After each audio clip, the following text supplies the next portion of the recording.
tanggal 31 Januari 2023 dimulai. Selamat pagi kepada yang terhormat Ibu Kepala Sekolah, yang saya hormati Bapak serta Ibu Guru dan karyawan SD Negeri 1 Candisari. Pertama-tama marilah kita panjatkan puji syukur kehadirat Allah Subhanahu wa Ta'ala karena atas limpahan rahmat dan kasih sayangnya kita bisa berkumpul di sini tanpa suatu halangan apapun.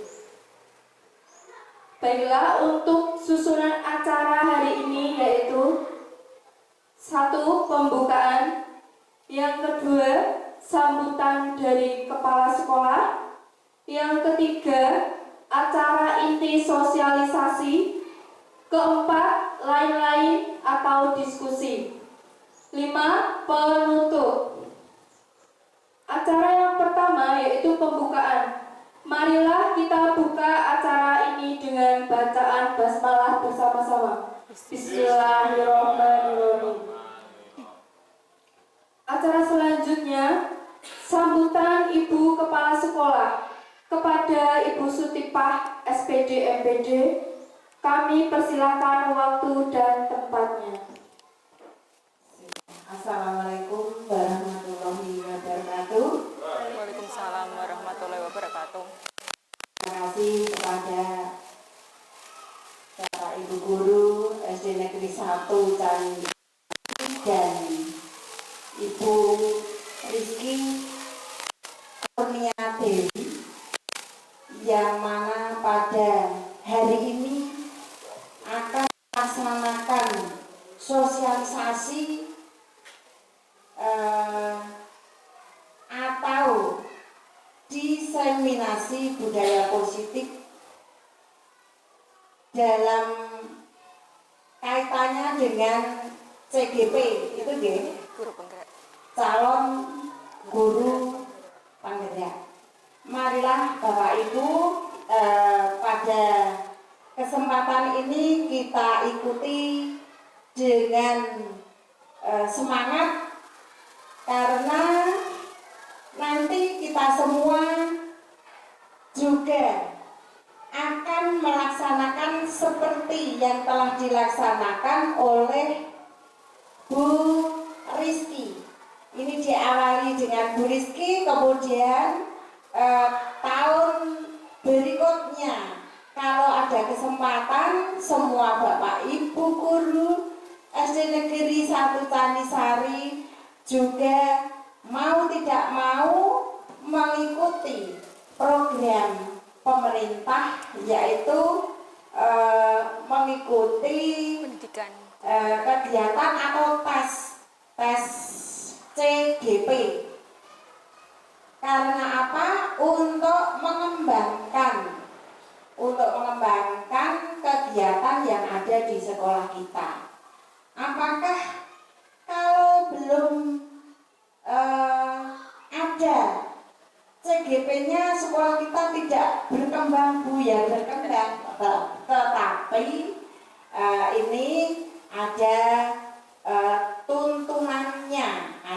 tuntunannya seperti yang dicanangkan oleh pemerintah.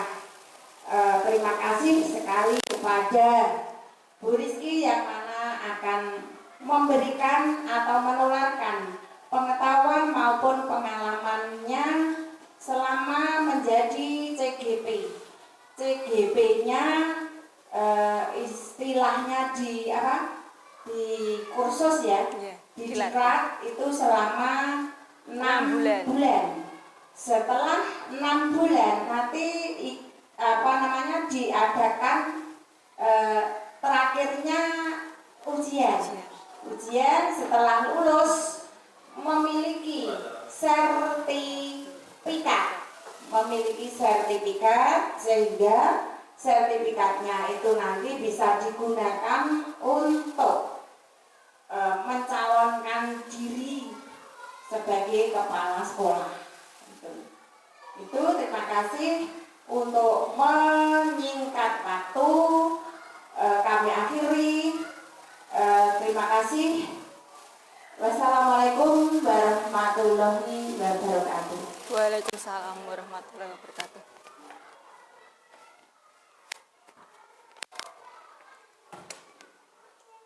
Baiklah, menginjak acara yang ketiga yaitu acara inti sosialisasi budaya positif oleh Bu Rizky Kurnia Dewi. Waktu dan tempat kami persilahkan.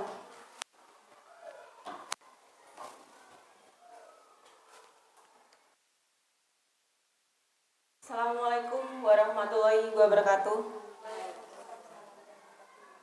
Kepada yang terhormat Ibu Kepala Sekolah SDN 1 Candisari, kemudian yang saya hormati Bapak Ibu guru maupun karyawan SDN 1 Candisari. Di sini saya berdiri bukan berarti saya lebih pintar, saya lebih mampu ataupun lebih segalanya. Namun ini adalah tugas dari modul 1.4, menyampaikan diseminasi tentang budaya positif di sekolah masing-masing. Saya dari CGP 7 BPGP Jawa Tengah. Kemudian di sekolah kita, harapan kami semua dari BPG Jawa Tengah itu menerapkan budaya positif di sekolah masing-masing. Dan tentunya tak lepas dari yang pertama adalah kerjasama kita semua. Jadi tidak mungkin kalau kita tidak bisa maju bersama-sama tanpa adanya kerjasama. Kemudian adanya kolaborasi antar guru, rekan sejawat, dengan kepala sekolah, ibu guru maupun masyarakat. Kemudian kita benar-benar bangkit dan bersatu untuk memantapkan, memajukan SD kita. Nah, Bapak Ibu, dari segala aktivitas hari ini, marilah kita tenangkan hati dan pikiran, arahkan semua perhatian untuk fokus belajar bersama, hadirkan rasa ingin tahu, bersyukur, dan kebijaksanaan.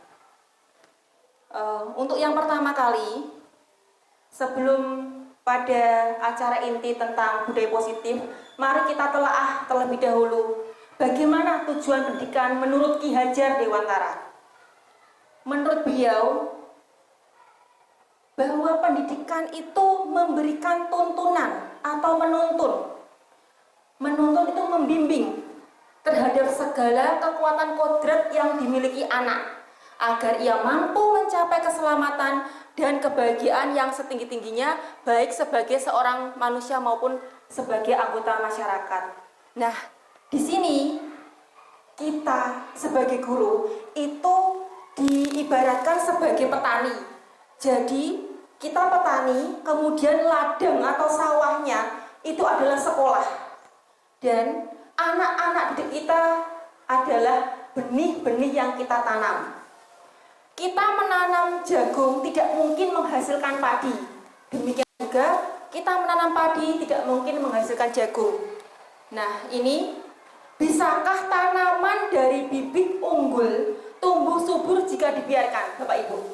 Bisakah? Tentunya ada peran petani, yaitu kita. Bagaimana kita memajukan anak didik kita supaya tertuntun, terbimbing mencapai keberhasilan kelaknya. Kemudian oleh sebab itu, pendidik itu hanya dapat menuntun tumbuh atau hidupnya kekuatan kodrat yang ada pada anak agar dapat memperbaiki lakunya. Bukan dasarnya seperti yang saya jelaskan barusan bahwa kalau bibitnya padi tidak mungkin kita paksa menjadi jagung. Begitu. Nah, dengan hal seperti itu, maka kelak diharapkan ketika mereka dewasa menjadi pekerjaannya atau sebagai guru, polisi, ataupun dokter yang toleransi, dokter yang mau menolong tanpa pamrih, bukan guru atau dokter atau polisi yang mempunyai sifat tidak sesuai dengan profil pelajar Pancasila. Jadi tujuannya kita membiasakan budaya positif di sekolah sekolah kita. Nah, oleh karena itu, semoga kita bisa menanamkan budaya positif di sekolah kita. Budaya positif. Budaya positif itu apa? Nilai dan kebiasaan di sekolah yang berpihak kepada murid, agar mereka berkembang menjadi pribadi yang kritis, menghormati, bertanggung jawab sesuai profil pelajar Pancasila. Kemudian saya bertanya, sudahkah sekolah kita menerapkan nilai kebajikan pencerminan budaya positif, Bapak Ibu? Sudah? Oke, sudah Bu Eni, betul. Ya sudah. Apa budaya positif sekolah kita? Nah, dari pagi kita masuk ke kelas, kemudian kita bersalaman dengan anak-anak, itu budaya positif. Sopan, 5S, sopan, santun, salim, salam. Ya, itu adalah budaya positif. Kemudian baris di depan. Kita membimbing anak-anak baris di sampingnya. Itu budaya positif. Kemudian masuk Asmaul Husna. Kita bersama-sama menyanyikan lagu wajib. Itu adalah kebiasaan positif, yaitu budaya positif. Kemudian ini konsep utama budaya positif. Terkait itu ada beberapa hal yang harus disampaikan. Pertama adalah perubahan paradigma belajar. Kemudian disiplin positif. Yang ketiga, kebutuhan dasar manusia. Yang keempat, motivasi perilaku manusia. Yang berikutnya, restitusi atau posisi kontrol guru. Kemudian, keyakinan kelas dan segitiga restitusi. Nanti Bapak Ibu kurang lebih hanya 1 jam. Padahal dalam pendidikan calon guru penggerak ini kita hampir 1 bulan belajar. Jadi nanti saya akan merangkum apa isi dari budaya positif. Berikutnya, perubahan paradigma belajar. Dalam membangun budaya positif, sekolah dapat menyediakan lingkungan yang positif, tentunya ya, aman dan nyaman, agar siswa mampu berpikir, bertindak, dan mencipta dengan merdeka, mandiri, dan bertanggung jawab. Oleh sebab itu, disiplin sangat berkaitan dengan kontrol guru terhadap siswa, bukan dari siswa itu sendiri. Jadi guru yang mengontrol. Kemudian, nah ini Bapak Ibu, disiplin positif dan nilai-nilai kebajikan universal. Ilusi kontrol. Perkenankan saya membagikan kertas, kita akan bermain sebentar. Jadi nanti kita berpasangan, boleh salah satu saja, satu pasang. Nanti salah satu membawa kertas yang berisi sesuatu yang berharga yang dituliskan di kertas itu. Misalnya Bu Sinta nanti menuliskan sesuatu yang penting, yang berharga di hidupnya. Kemudian mengepalkan tangannya.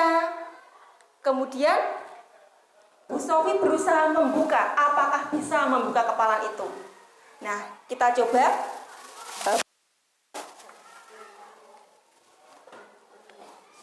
Misalkan Bu Sinta menuliskan sesuatu yang penting gitu. Nah, setelah Bu Sinta menuliskan sesuatu yang penting, kemudian coba kepalkan secara kuat. Nah, Bu Sofi, silakan Bu Sofi. Coba, ayo, bisa dibuka enggak? Kira-kira ya? Iya. Foto aja. Oh iya. Bisa enggak ya?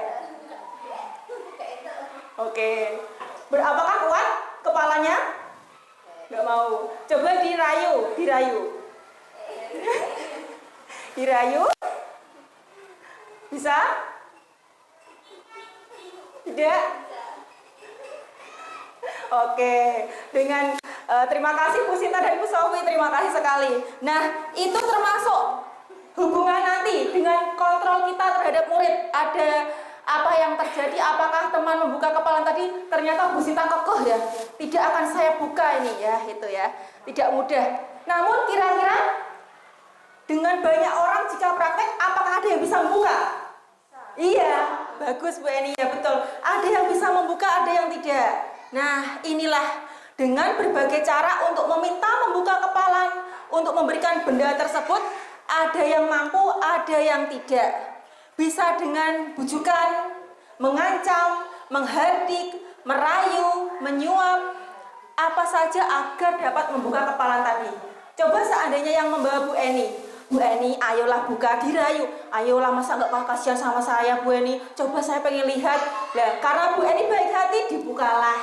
Nah, jadi itulah seperti kita Bapak Ibu. Jadi nanti kita belajar tentang mengontrol murid kita melalui bujukan, rayuan maupun ancaman. Kalau Pak Agung misalnya bisa ya, awas buka nggak? Kalau nggak buka nanti nggak tak kasih jajan. Nah, misalnya begitu. Jadi kita berbeda-beda. Kemudian perubahan paradigma teori kontrol oleh Dr. William Glasser. Ini ilusi yang pertama, yaitu ilusi guru mengontrol murid, meminta anak memperhatikan saat mengajar. Seandainya Bu Sofi mengajar misalnya, coba Mbak silahkan perhatikan, jangan bermain sendiri, nanti kamu tidak bisa. Pertanyaan saya, apakah anak tersebut melepaskan mainan langsung fokus dengan kita langsung bisa? Ada yang bisa, ada yang tidak. Itu adalah ilusi kontrol yang pertama. Guru mengontrol karena dia takut dengan kita dikontrol oleh kita. Padahal dalam hati bisa bicara. Ini kan aku masih pengen main, Bu. Kenapa harus memperhatikan? Nah, itu. Tapi kita punya kontrol untuk murid. Guru mengontrol. Kemudian berikutnya, ilusi bahwa kritik dan membuat orang merasa bersalah dapat menguatkan karakter. Ini juga sering saya lakukan. Mas, kalau belajar ya yang serius, kasihan orang tua kalian sudah menyekolahkan di sini, harga-harganya bukunya misalnya beli buku harus bekerja, kasihan ibu ya Mas ya. Jadi sekolahnya yang beneran. Itu adalah ilusi kita. Kritik kita membuat anak merasa bersalah. Kasihan loh Le, di rumahmu ayahmu bekerja banting tulang begitu. Berikutnya, ilusi bahwa semua penguatan positif efektif dan bermanfaat. Nah, rajin belajar biar mendapatkan juara, biar kamu bisa menyaingi Bu Sinta misalnya gitu, bisa nyaingi, kamu harus belajar ya. Nah, gitu. Tapi apakah jika dia belajar, apakah yakin mendapatkan peringkat Bu Eni? Apakah yakin?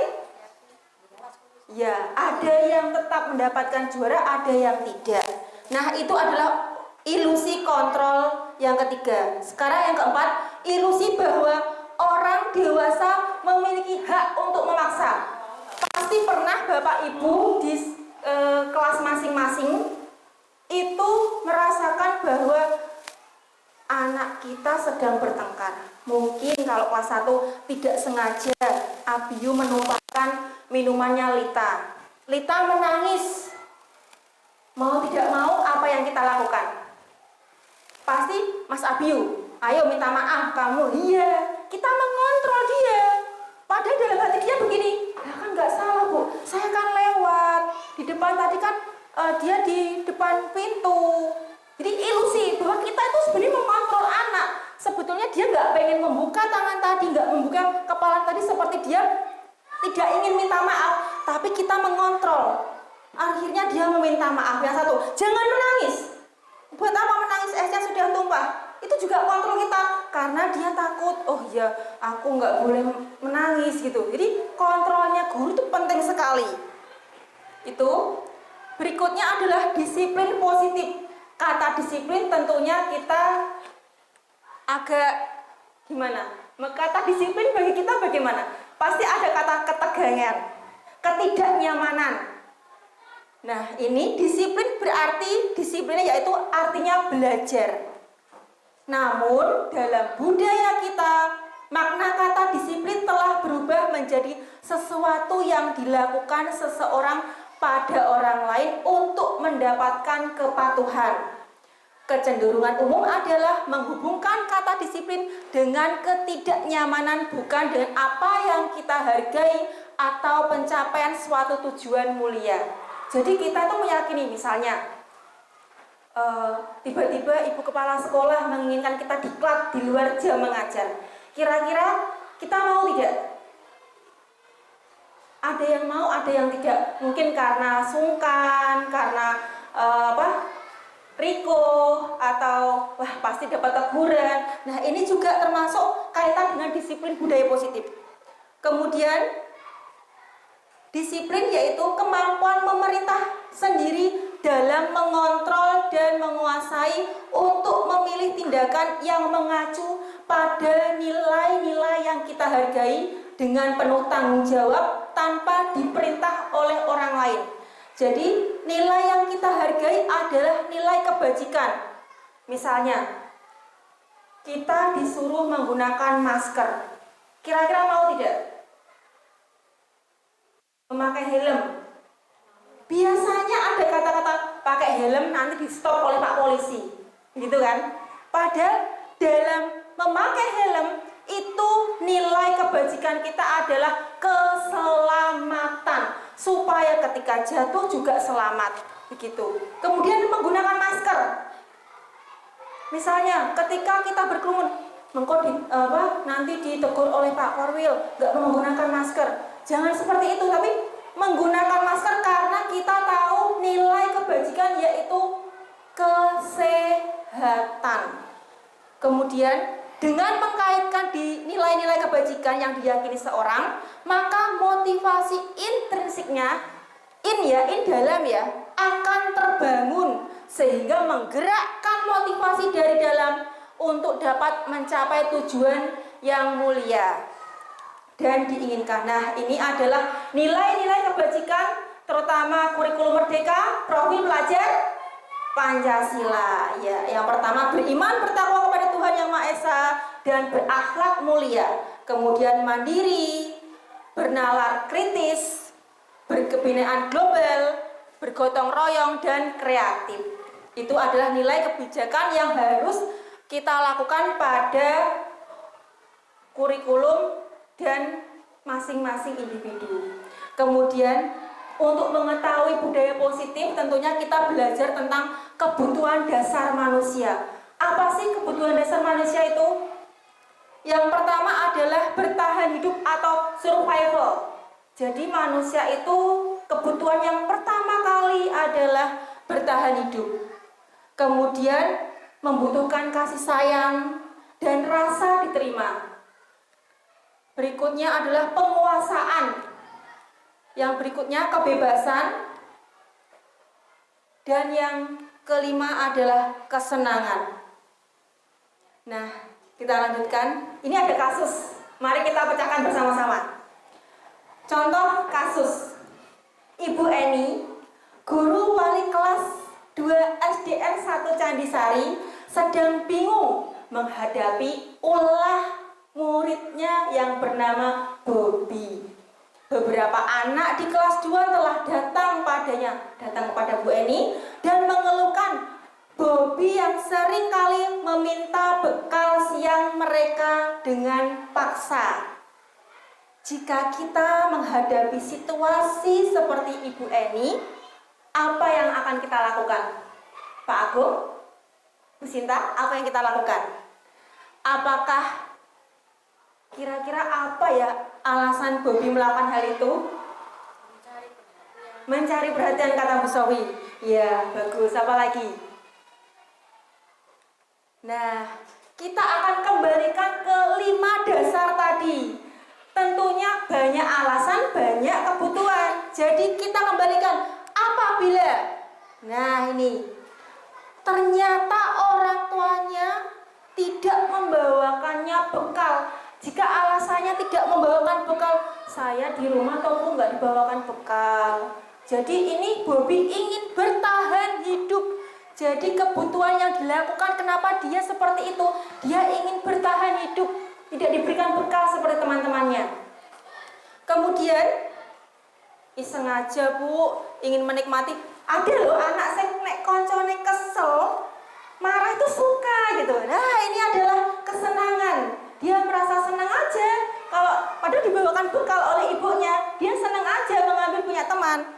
Berikutnya adalah kebutuhan senang diperhatikan sesuai kata Bu Sofi tadi. Jadi pengenlah diperhatikan sama Bu Guru. Kalau Bu Gurunya saya mengambil teman kan Bu Guru memanggil saya, kemudian Bu Gurunya memanggil orang tua, akhirnya orang tuanya perhatian. Nah, itulah kebutuhan anak.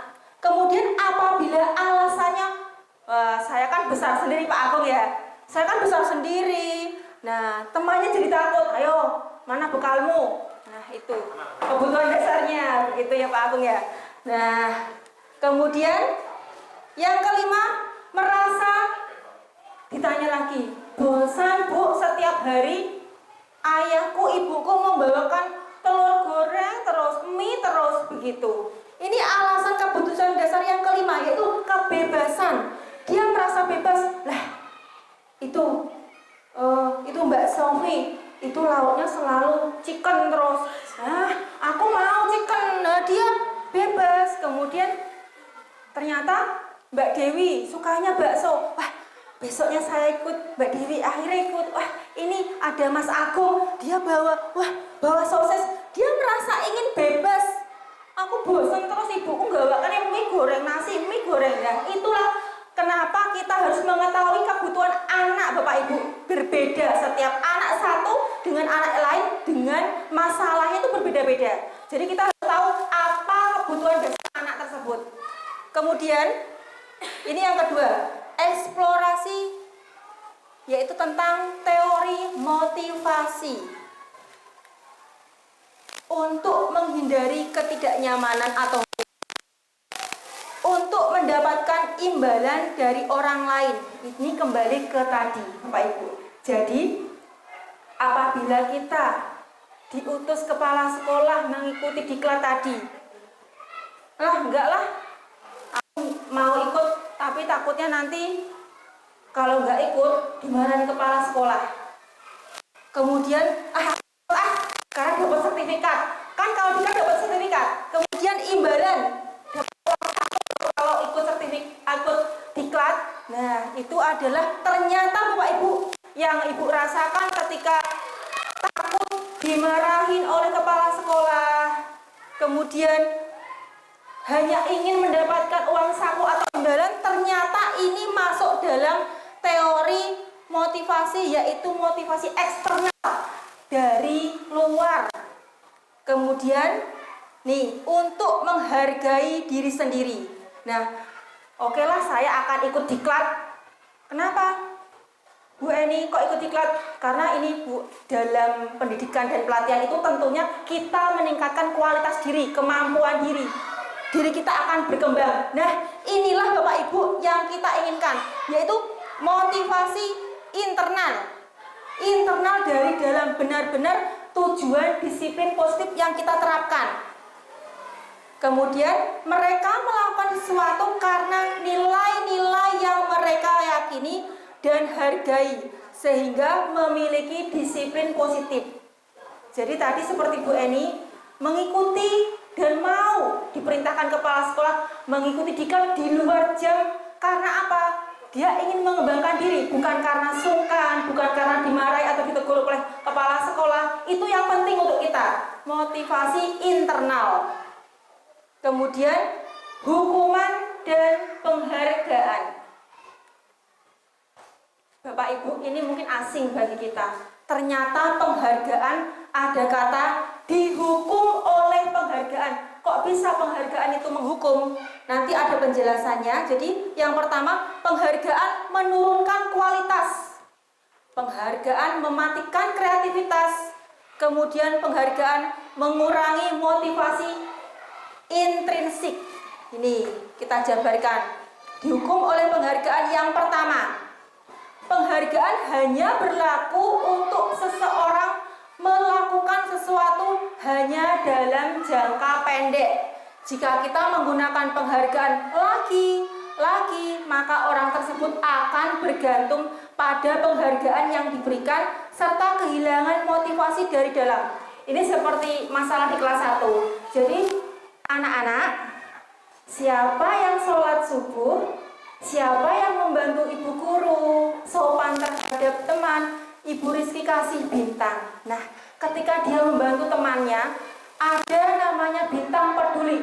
Ibu Rizky tempel di dadanya.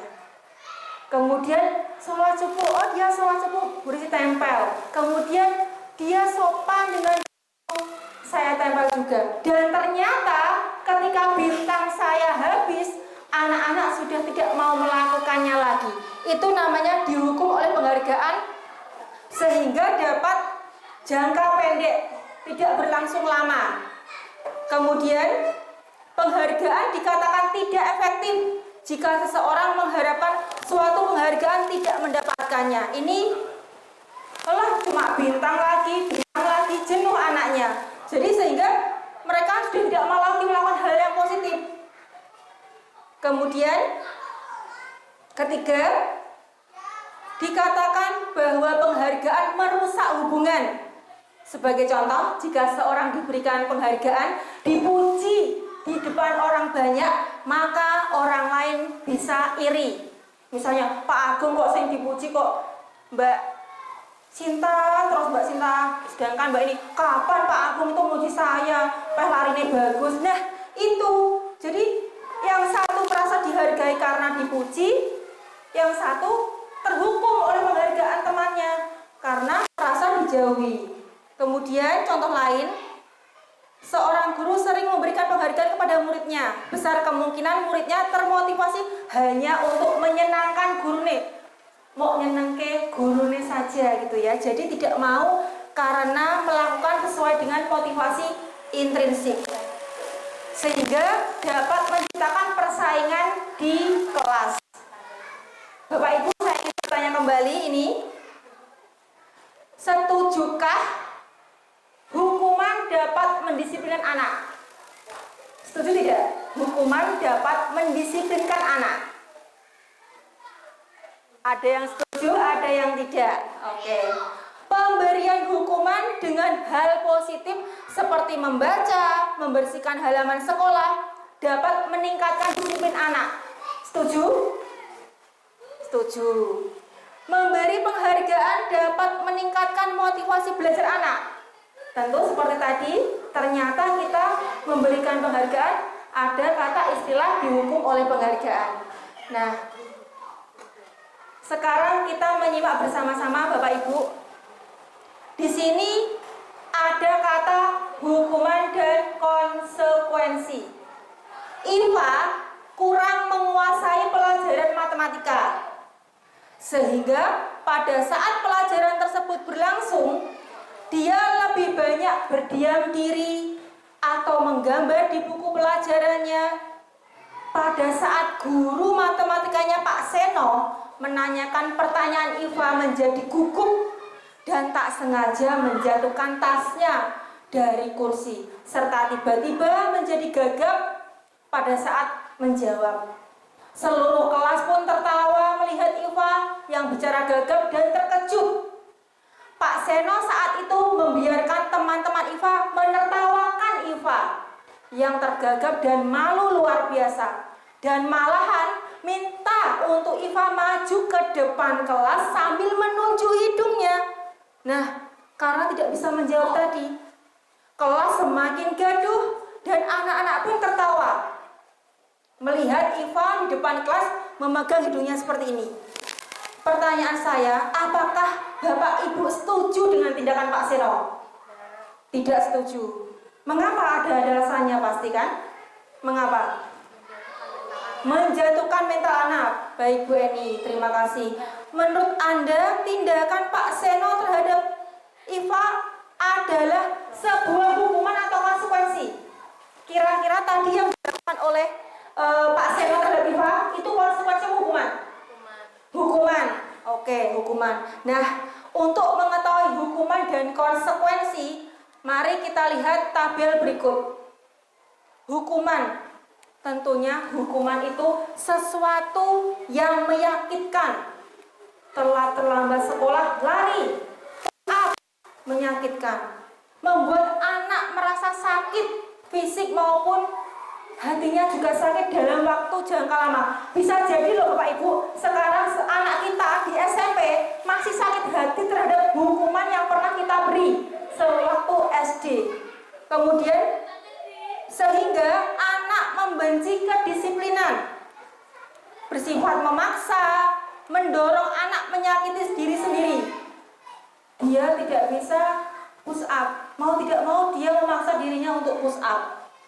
Kemudian kakinya sakit, dia memaksa dirinya harus tetap keliling ke lapangan karena dihukum. Konsep dirinya akhirnya buruk. Anak belajar untuk menyembunyikan kesalahan, akhirnya anak bohong. Ketika siapa yang tidak mengerjakan PR hari ini? Dia bilang mengerjakan kok Bu, ini ketinggalan kok Bu.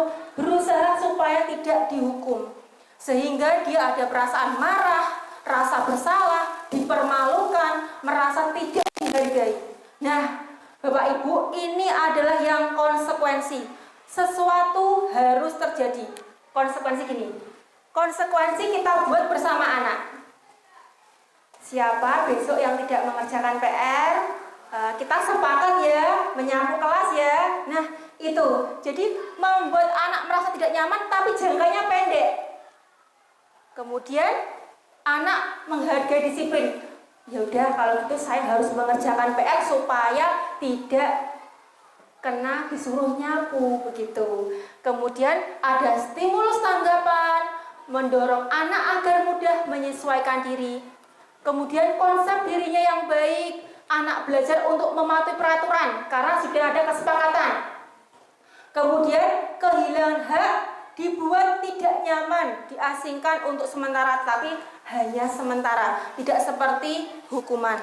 Kemudian, nah ini Bapak Ibu, mari kita bergantian. Ya, coba saya tanya ya, apa perbedaan hukuman dan konsekuensi dalam pernyataan berikut? Mencatat 100 kali di dalam buku kalimatnya, saya tidak akan terlambat lagi karena terlambat ke sekolah. Hukuman atau konsekuensi Bapak Ibu? Hukuman? Konsekuensi? Oke. Yang kedua, lari mengelilingi lapangan basket 2 kali karena terlambat hadir ke sekolah. Hukuman apa konsekuensi? Hukuman. Ini sepakat sekali kalau hukuman ya. Yang berikutnya, murid diminta untuk push up 15 kali karena tidak menggunakan masker ke sekolah. Hukuman. Pak Agom menggantikan kertas tugas teman yang telah dicoret-coret. Konsekuensi. Yang berikutnya, membersihkan tumpahan air di meja tulis karena tersenggol pada saat belajar. Konsekuensi. Mari kita lihat apakah benar. Ya, terima kasih sekali, bagus ya. Jadi alhamdulillah kita semakin memahami apa itu hukuman, apa itu konsekuensi. Ternyata menulis 100 kali di dalam buku, hukuman. Kemudian lari mengelilingi lapangan basket, hukuman. Push up juga hukuman. Nah, ini mengganti kertas karena dia sudah mencoret-coret, dia mengganti, konsekuensinya mengganti. Kemudian membersihkan tumpahan air di meja karena sudah menumpahkan, ya kita konsekuensinya mengelapi begitu. Alhamdulillah. Kemudian ini Bapak Ibu, 5 posisi kontrol. Disebutkan 5 posisinya seperti tadi kita menggenggam kertas. Ada 5 posisi kontrol. Yang pertama adalah penghukum. Yang kedua, pembuat merasa bersalah. Yang ketiga adalah teman. Yang keempat, pemantau. Yang kelima adalah manajer.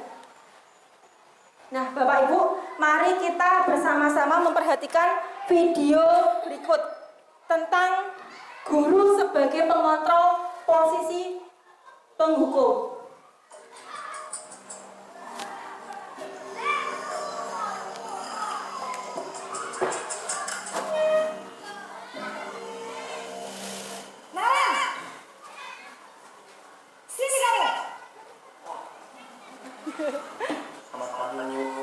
Selalu terlambat.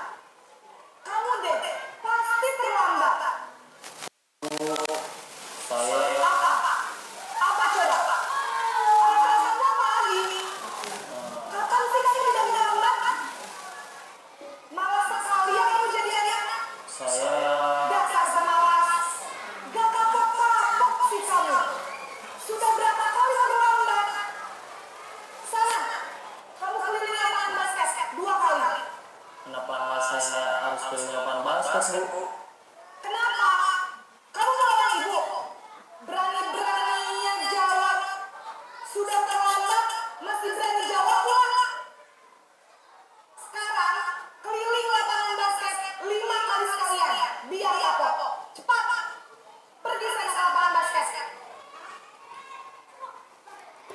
Bapak Ibu, jadi apakah kita sering melakukan hal demikian?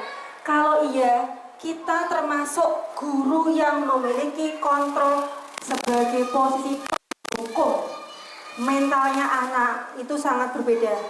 Nah, Bapak Ibu, ini adalah ciri-ciri kita sebagai guru yang selalu memposisikan diri sebagai penghukum.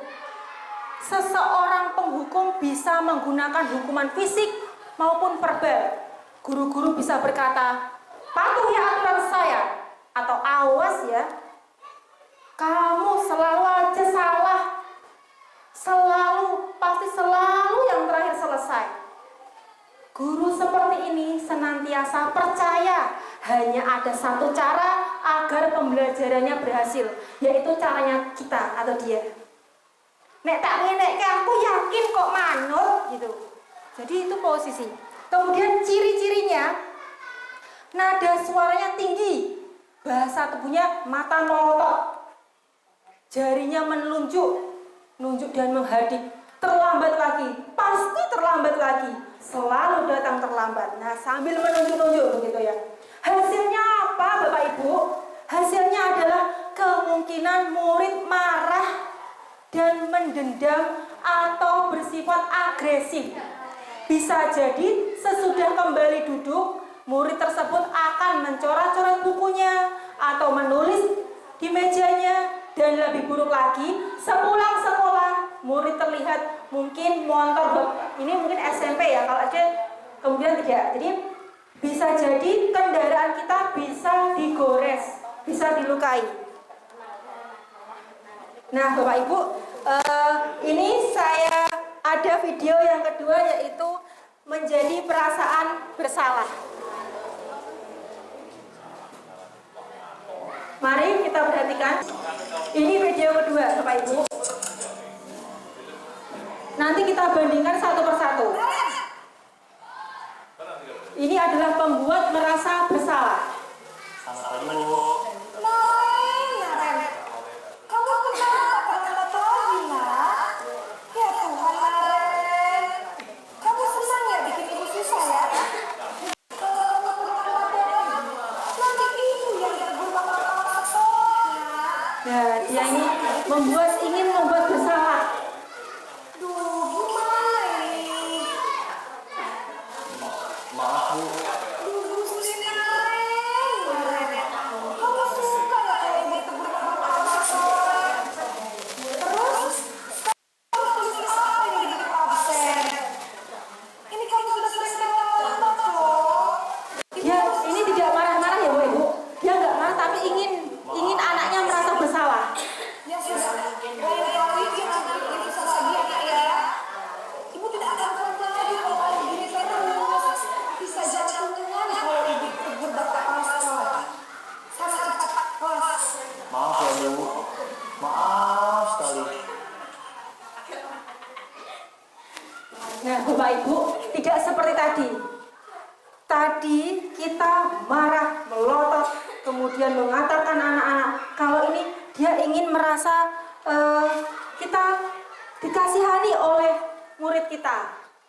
Jadi tidak ada rasa untuk menghukum anak. Namun pada posisi ini biasanya guru akan bersuara lebih lembut, kemudian membuat merasa bersalah, menggunakan kata heningan, kemudian sehingga anak merasa mesake bu guru ngono gitu ya. Jadi kata-katanya ibu sangat kecewa sekali dengan kamu. Tidak seperti tadi.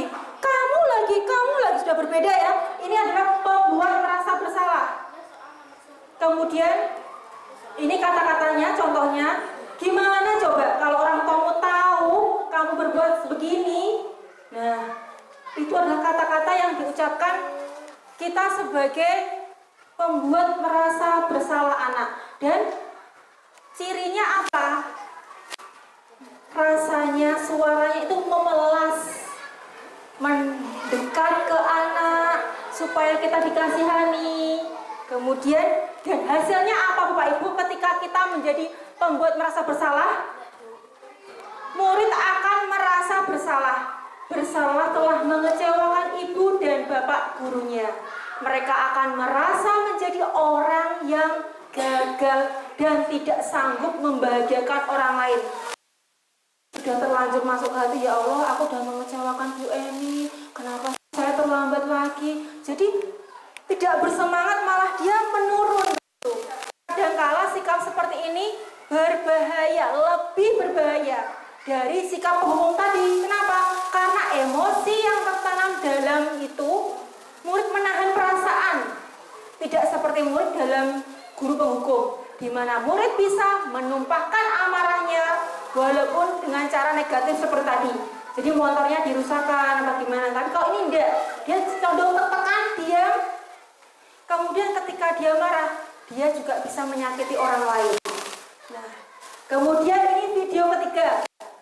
Mungkin sering Bu Sofi ini seperti saya juga melakukan ya. Saya, Bu Sofi ini sering melakukan ketika anak bersalah, kita posisikan sebagai teman. Bagaimana? Ini.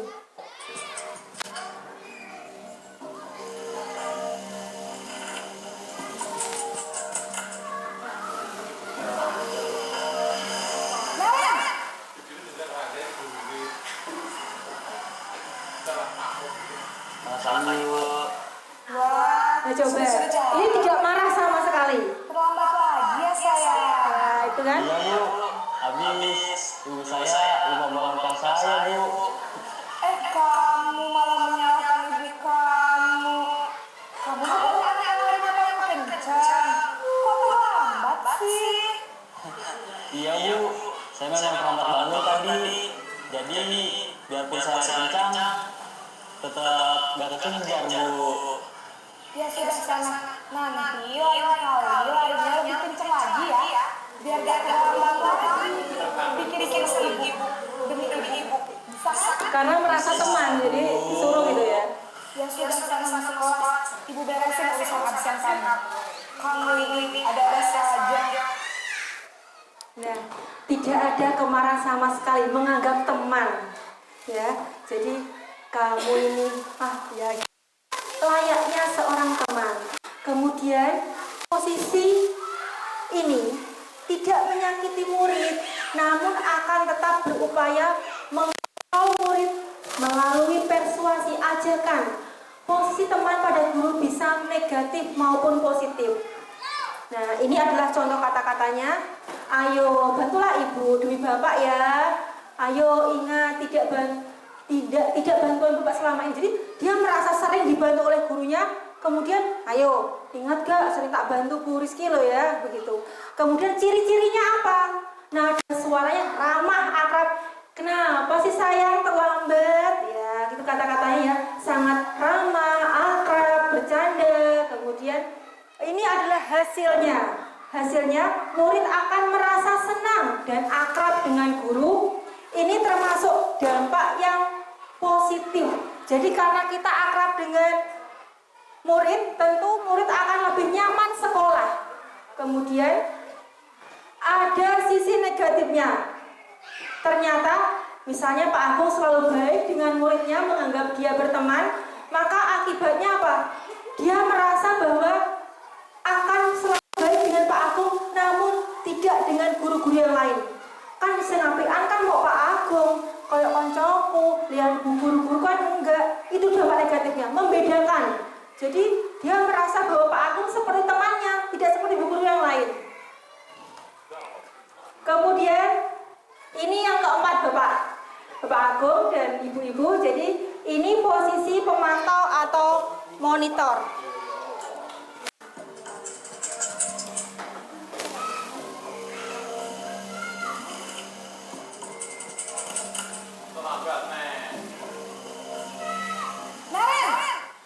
Kita perhatikan kata-katanya berbeda lagi. Selamat pagi Bu. Naren, apa Menanyakan peraturan. Harus di sekolah jam 7 Bu. Iya betul. Sekarang sudah jam 7.20. Naren sudah tahu konsekuensinya jika terlambat hadir. Paham Bu. Saya harus tinggal kelas pas jam istirahat selama 20 menit. Ya benar, konsekuensinya demikian. Jadi jam 9.30 pas istirahat, kamu harus tinggal di kelas, kerjakan tugas tambahan untuk ketinggalan kamu, ya. Baik, Bu. Nah, itu menanyakan peraturan dan konsekuensinya. Berbeda sekali. Tadi sudah ke ya. Nah, ternyata dalam posisi ini, sebentar. Memantau berarti mengawasi. Kemudian pada saat kita mengawasi, kita bertanggung jawab atas perilaku orang-orang yang kita awasi. Posisi pemantau berdasarkan pada peraturan dan konsekuensi. Kita menanyakan peraturannya apa? Apa yang telah kamu lakukan? Kemudian sanksinya apa? Konsekuensinya apa? Kemudian berikutnya,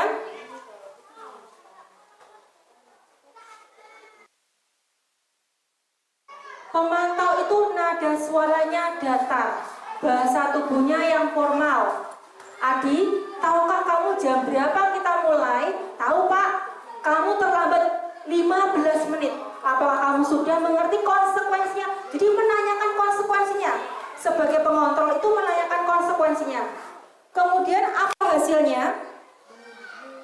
Hasilnya adalah murid memahami konsekuensi yang harus dilakukan karena telah melanggar salah satu peraturan sekolah.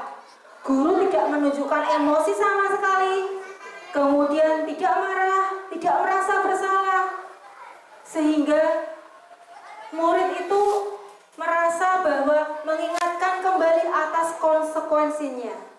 Nah, ini yang terakhir yaitu posisi manajer. Bapak Ibu mohon sangat ini diperhatikan sekali karena diharapkan dalam pembelajaran kita sangat-sangat berpacu pada posisi guru yaitu manajer. Bagaimana guru itu mengontrol murid ketika dia salah tanpa menghukum, tanpa sebagai teman, tanpa sebagai merasa bersikapnya itu ada konsekuensinya, namun kita akan mengembalikan murid ke dalam hal yang positif. Bagaimana itu? Mari kita perhatikan bersama-sama.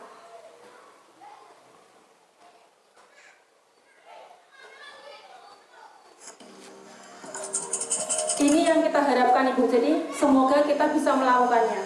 Naren,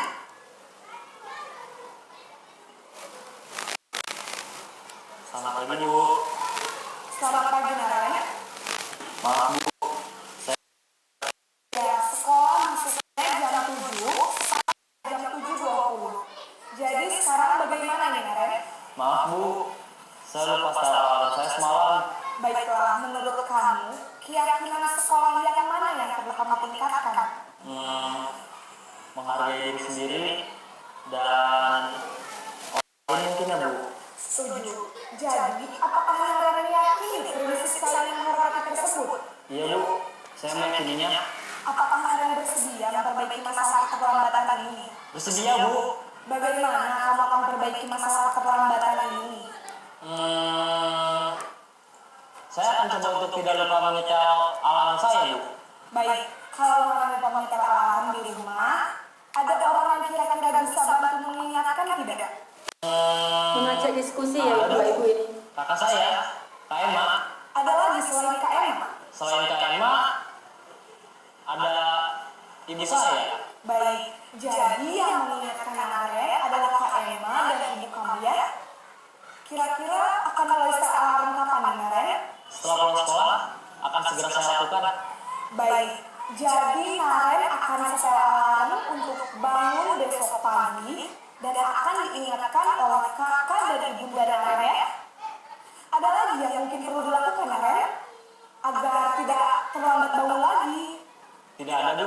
Baik Naren, terima kasih untuk kerjasama kamu.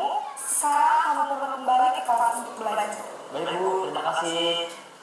Manajer yaitu posisi di mana guru berbuat sesuatu bersama dengan murid, tidak menghakimi ya seperti tadi. Jadi kita mempersilahkan murid mempertanggungjawabkan perilakunya, kemudian mendukung murid agar dapat menemukan solusi. Kita tanyakan, dengan dia terlambat, apakah dia mampu untuk menyelesaikannya? Bagaimana dia bersikap?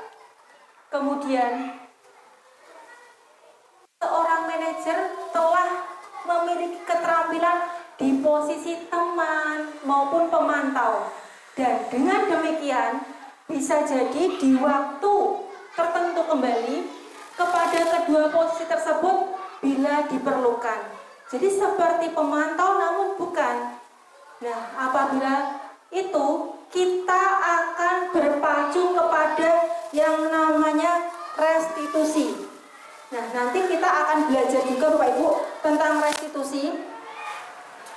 Apa yang kita yakini dari sikapnya anak tadi karena terlambat, kita tanyakan.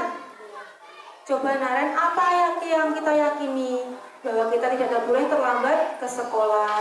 Kemudian berikutnya, tugas seorang manajer bukan untuk mengatur perilaku seseorang. Jadi kita sebagai guru tidak mengatur anak, namun anak itu mengatur dirinya sendiri. Kita hanya membimbing. Kemudian tidak memisahkan dari kelompoknya. Bisa jadi dalam praktek penerapan disiplin sehari-hari kita akan kembali ke posisi teman atau pemantau karena murid yang ditangani belum siap. Kemudian perlu kita sadari tujuan akhir dari 5 posisi kontrol tadi yaitu pencapaian posisi manajer sehingga menciptakan lingkungan yang positif, nyaman, dan aman. Nah, ini tadi suaranya tulus, bahasa tubuhnya tidak kaku, mendekat ke murid. Kemudian posisi manajer, suara guru itu sangat tulus, tidak perlu menunjuk-nunjuk jarinya, berkaca pinggang seperti ini. Kamu biasanya kan kalau marah kan gini ya, kita suka kamu ini sambil memegang pinggang gitu ya. Kemudian ada juga yang menunjuk-nunjuk, bersikap seolah menyesal, kowe iki lho nek digandani buku wangel kok. Nah itu, kemudian sedih. Nah, fokusnya pada murid bukan untuk membahagiakan guru orang tua, tapi murid sudah mengetahui adanya suatu masalah. Kemudian hal ini diharapkan mengembalikan tanggung jawab murid untuk mencari jalan keluar. Tadi seperti Naren, bagaimana jalan keluarnya? Menyetel alarm. Oh, setelah itu ada Kak Emma yang bisa membangunkannya, ada ibunya.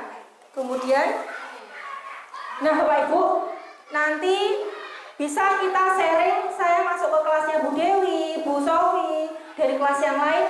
Kita sepakat membuat keyakinan kelas di kelas masing-masing. Apa sih keyakinan kelas itu? Mengapa kok keyakinan kelas, bukan peraturan kelas? Kira-kira kalau sekilas lebih halus yang mana? Keyakinan kelas atau peraturan kelas? Keyakinan kelas. Ya. Jadi kata peraturan itu selalu identik gak nyaman gitu ya. Kemudian keyakinan kelas bersifat lebih abstrak daripada peraturan yang lebih rinci dan konkret. Keyakinan kelas berupa pernyataan-pernyataan universal. Kemudian pernyataan keyakinan kelas senantiasa dibuat dalam bentuk positif. Nah, mengapa kita seperti tadi ya, nilai kebajikannya apa? Keselamatan, betul sekali Bu Sinta. Jadi keselamatan, bukan takut kepada polisi. Kemudian mengapa kita memiliki peraturan tentang penggunaan masker? Tadi dan cuci tangan untuk kesehatan. Kembalinya ke seperti itu. Sehingga nilai keselamatan atau kesehatan inilah yang kita sebut sebagai keyakinan. Kita yakin kan kalau seandainya suatu saat jatuh kena kepala aman tidak? Aman. Kemudian ada yang bilang kita berusaha selamat sehat dengan menggunakan masker karena kita yakin. Bukan keyakinan yang salah. Nanti helm dicegat Pak polisi begitu. Nah, tanpa memandang adanya suku, negara, bahasa maupun agama. Kemudian Bapak Ibu, kita bermain sebentar lagi nih. Peraturan. Pak Agung ya, Pak Agung sama Bu Eni coba yang sebelah sini ya. Selalu kembalikan buku ke tempatnya. Apa keyakinannya kalau mengembalikan anak ke bukunya? Rasa apa? Bagus ya sekali Bu Sinta. Ya, tanggung jawab. Itu keyakinan kelas kita, tanggung jawab. Setelah meminjam buku ya dikembalikan. Itu rasa tanggung jawab. Kemudian yang kedua, dilarang mengganggu orang lain. Keyakinan kelas kita apa itu? Menghormati orang lain. Kemudian bergantian atau menunggu giliran. Misalnya Bu Sofi melihat anak-anaknya harus antri ke kantin. Ini keyakinan apa? Harus sabar, menghormati orang yang terlebih dahulu ya kita utamakan begitu. Yang hadirnya terlambat ya nanti sesuai dengan urut. Kemudian dilarang melakukan kekerasan. Apa keyakinan itu? Tidak boleh berkeras, tidak boleh melakukan kekerasan untuk keselamatan. Tadi ya kalau misalnya anak kita membawa batu, membawa sesuatu yang benda tajam, itu tidak boleh karena untuk keselamatan. Nah, ini Bapak Ibu saya sudah mempraktekkan keyakinan kelas 1. Jadi bagaimana kita membuat keyakinan seperti ini? Jadi saya menanyakan apakah kelas kita pengen apa anak-anak? Apakah berantakan seperti ini? Apakah suka berantakan seperti ini? Nah, anak akan menjawab, tidak Bu. Nah, kemudian saya membagikan kertas. Tuliskan harapan apa yang ingin kalian lakukan, kemudian ditempel. Dan ini masih tersini ya. Anak menuliskan dan menempel.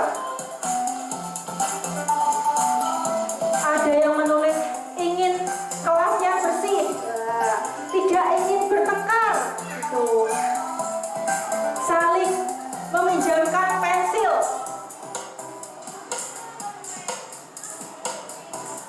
Nah, akhirnya sepakatlah kita kelas 1 mempunyai keyakinan kelas yaitu bertanggung jawab, bersikap jujur, bersikap sopan, bersemangat dalam belajar, tertib, bersikap disiplin, dan saling menolong. Ini adalah hasil saya. Kemudian apabila nanti saya berkunjung ke kelas lain, boleh nanti saya ajak bermain seperti ini. Supaya Pak kelas kita sampai sekarang itu menurut saya murid kelas 1 ya, itu kalau ada anak yang tidak sopan dengan temannya, kemudian tidak saling tolong menolong, langsung saya bilangin, ingat apa keyakinan kelas kita? Bersikap sopan Bu. Nah, langsung seperti itu. Jadi kita kembalikan apa sih yang kamu yakini kemarin itu dilakukan oleh kelas 1, walaupun kelas 1 itu ya. Jadi kemudian membuang sampah sembarangan. Padahal kemarin sudah menerapkan 3M, membuang sampah sebelum masuk, kemudian sebelum masuk kelas, kemudian pulang sekolah. Ingat keyakinan kelas kita, tertib, langsung memasukkan sampah ke dalam bak sampah. Nah, berikutnya dalam menjalankan peraturan atau keyakinan kelas, bila mana suatu pelanggaran, tentunya sesuatu harus terjadi. Untuk itu kita perlu meninjau ulang tindakan penegakan peraturan atau keyakinan kelas kita selama ini. Jika masih ada ternyata kok ada yang tidak meminjamkan, kita perlu menambah keyakinan kelas kita. Misalnya toleransi gitu. Jadi kita sendiri yang membuatnya. Nah, dari kesemua itu Bapak Ibu, kita kenalkan program disiplin positif yang dinamakan restitusi. Ini Bapak Ibu, jadi kita dalam modul sebelumnya budaya positif, kita disuruh praktek, kemudian menguploadnya di YouTube sebagai tugas calon guru penggerak yang dinamakan segitiga restitusi.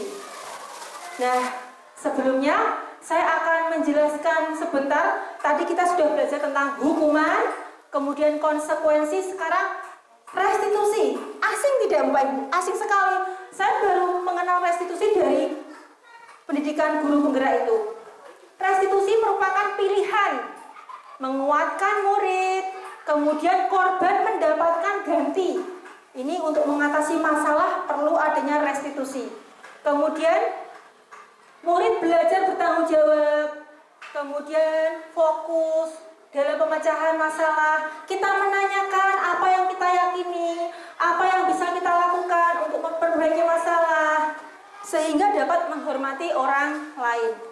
Nah ini Bapak Ibu, jadi untuk yang pertama sebelah kiri, awas kalau dilakukan lagi ya, nanti awas kamu. Nah itu termasuk tadi hukuman. Modenya paksaan, mendorong menyalahkan diri, konsep dirinya sehingga buruk sekali. Kemudian bersikap netral. Lakukan apa yang saya katakan ya nak, yaitu ada stimulus respon, mendorong patuhnya anak. Konsep dirinya baik yang kita namakan konsekuensi atau kesepakatan. Kesepakatan kan kita dengan murid, bukan kita yang membuat. Kemudian ya, yang terakhir ini restitusi. Apakah hal ini yang sesungguhnya ingin kamu lakukan? Jadi ketika anak melakukan kesalahan, kita tanyakan, apa iki sing mbok karepke? Kemudian masalah teori kontrolnya, mendorong disiplin positif. Tapi konsep dirinya anak itu kuat sekali. Nah ini perbedaannya. Jadi apabila hukuman itu anak berusaha menyembunyikan kesalahan, kemudian mengontrol anaknya dengan penguatan negatif, dampaknya tadi ya, marah, bersalah, tiba-tiba tidak diharapkan atau sangat melukai, ini sifatnya. Kemudian hukuman ini tidak mungkin murid yang membuat, tetapi kita sebagai guru yang membuat. Dan sifatnya seperti tadi, menyakitkan, kemudian ada menyindir, kadang kita sering menyindir gitu. Kemudian konsekuensi, disiplin konsekuensi. Anak belajar taat peraturan, mengontrol anak dengan penguatan positif, sehingga adalah dia untuk waktu jeda seorang diri, merasa kehilangan haknya. Kemudian sudah diketahui konsekuensi itu. Jika tidak mengerjakan PR, dia akan mengambil sampah. Tahu, kalau ini kan tadi hukuman tidak tahu. Kemudian konsekuensi itu dibuat oleh guru dan murid. Ketika kita misalnya di kelas 4, Bu Sinta mengajak anak-anaknya, coba sekarang kita buat kesepakatan. Coba kalau tidak mengerjakan PR bagaimana? Nah, kalau tidak mau mengerjakan tugas bagaimana? Nah, itu. Jadi berikutnya adalah restitusi. Murid anak belajar memecahkan masalahnya sendiri. Seperti tadi Naren, ya. Anak paham bahwa diri sendiri pegang kendali kontrol. Jadi dia yang memegang kendali, bukan orang lain. Ya wes, misalnya memang terlambat, ya udah saya akan pegang alarm. Setel alarm, kemudian meminta orang tua membangunkan. Ini dibuat oleh murid atau anak, bukan kita yang membuat. Kita tanyakan, kok tadi kamu memukul, kenapa sih? Terus kamu harus bagaimana? Kita tanya balik, kenapa kok melakukannya? Apa keyakinan kelas kita? Terus bagaimana? Kita hanya membimbing. Kemudian hal ini sangat menguatkan. Guru menyebutkan keyakinan kelas seperti tadi. Ingat keyakinan kelas kita saling menolong. Kenapa tadi ada anak yang tidak membawa krayon, tidak kamu pinjemi? Kita tinggal mengolah apa yang sudah menjadi keyakinan kelas. Nah ini adalah restitusi Bapak Ibu. Restitusi itu apa? Restitusi adalah proses menciptakan kondisi baik murid untuk memperbaiki kesalahan mereka, sehingga mereka bisa kembali pada kelompok mereka dengan karakter yang lebih kuat, tidak menghakimi, tidak minder seperti yang posisi kontrol lain. Kemudian restitusi juga merupakan proses kolaboratif yang mengajarkan murid untuk mencari solusi untuk masalah mereka. Nah itulah, dan membantu murid berpikir tentang orang seperti apa sih yang mereka inginkan. Ini menurut Gosen tahun 2004. Apa ciri-ciri restitusi? Ciri-ciri restitusi ialah bukan untuk menebus kesalahan. Jadi anak-anak kalau salah bukan menebus kesalahannya, kemudian memperbaiki hubungannya diperbaiki. Kemudian guru menawarkan, bukan memaksa. Kemudian menuntun untuk melihat ke dalam diri, mencari kebutuhan dasar. Kemudian ini fokus dengan solusi, sehingga bisa mengembalikan murid pada kelompoknya. Bapak Ibu, ketika saya nanti memberikan video tentang restitusi, nanti ada 3 hal yang saya lakukan. Kemudian apa yang kita lakukan terkait segitiga restitusi? Yang pertama yaitu kita validasi tindakan yang salah terhadap sikap anak tadi, divalidasi apa tadi kesalahan kamu. Kemudian menstabilkan identitas. Kita mengatakan kepada anak, jadi setiap orang itu punya kesalahan, tidak kamu saja mas. Namun dengan adanya itu kamu ingatkan keyakinan kelas kita. Jadi nanti kita sebagai guru harus bisa menerapkan segitiga restitusi ketika menghadapi murid kita bermasalah, yang meliputi tadi apa kesalahannya divalidasi, kemudian menstabilkan identitasnya, dan menanyakan keyakinan kelasnya seperti apa. Nah, ini adalah salah satu tugas calon guru penggerak modul sebelumnya, yaitu membuat segitiga praktek restitusi. Assalamualaikum warahmatullahi wabarakatuh. Perkenalkan, nama saya Rizky Kurnia Dewi, calon guru penggerak angkatan 7 BBGP Jawa Tengah. Berikut adalah tugas demonstrasi kontekstual modul 1.4 tentang praktek penerapan segitiga restitusi. Berikut kasus 1. Ini saya pinjam kepada muridnya Bu Dewi ya, pemeran kelas 6. Di luar gerbang sekolah. Mas Yoga tahu kenapa kok Mas Yoga dipanggil ke sini?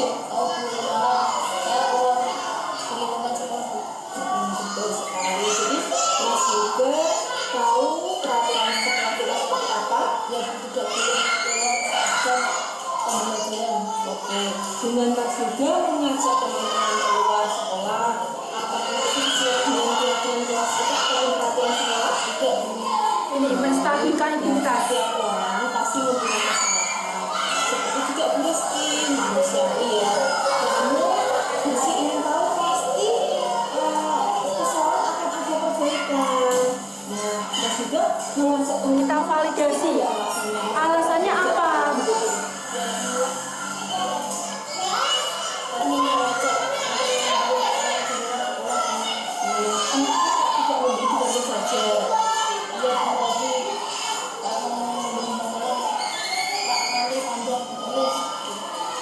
Kantinnya juga lebih menginginkan bahwa untuk membuat hiburan sekolah saja tidak antri begitu ya.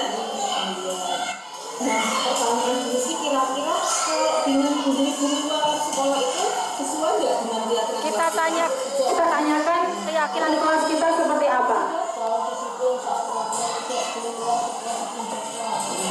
Baik, kira-kira sekolah ini apa yang ingin Mas Yoga lakukan akan perbaikannya?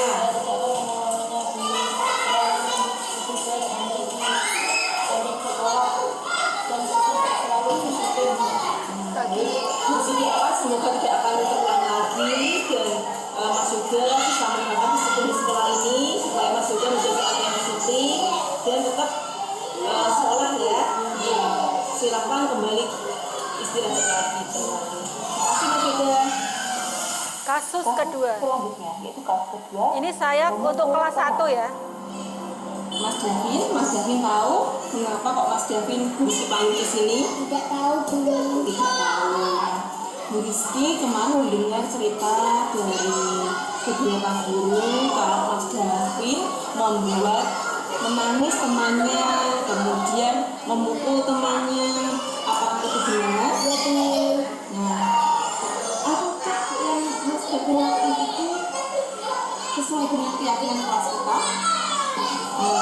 Lalu mengapa Mas Davin kok melakukan hal tersebut? Pasti Mas Davin mempunyai alasan mengapa Mas Davin sampai memukul, bahkan membuat menangis. Nah, setiap orang pasti mempunyai kesalahan. Juga Bu Rizky, apa yang membuat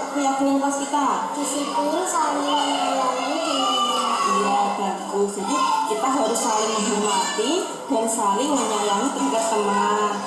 Jadi kira-kira Mas Dewi akan melakukan perbaikan hal apa? Saya akan meminta maaf pada Faiza dan Abi. Oke, nanti akan meminta maaf ya. Jadi dengan berperilaku seperti itu, Mas Davi bisa meminta maaf, kemudian tidak mengulangi.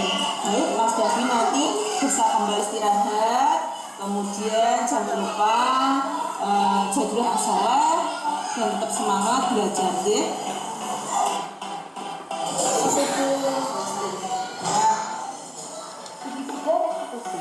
Sebagai upaya Nah, Bapak Ibu, jadi itu adalah salah satu tugas calon guru penggerak. Nah, terima kasih Bapak Ibu. Begitu prakteknya, kemudian kata-kata ini dari fasilitator guru penggerak. Beliau mengatakan, kita yang memilih profesi sebagai pendidik berarti memilih untuk mengurusi kehidupan, memilih untuk bertanggung jawab dalam meningkatkan kualitas manusia, memilih untuk bertanggung jawab bagi kehidupan orang banyak. Tidak perlu gengsi Bapak Ibu, saling belajar, saling memberikan masukan. Jadilah seperti air, teguh pendiriannya, namun juga siap untuk menyesuaikan diri dalam menjalani proses belajar yang dilalui. Nah, sekian, terima kasih. Wassalamualaikum warahmatullahi wabarakatuh.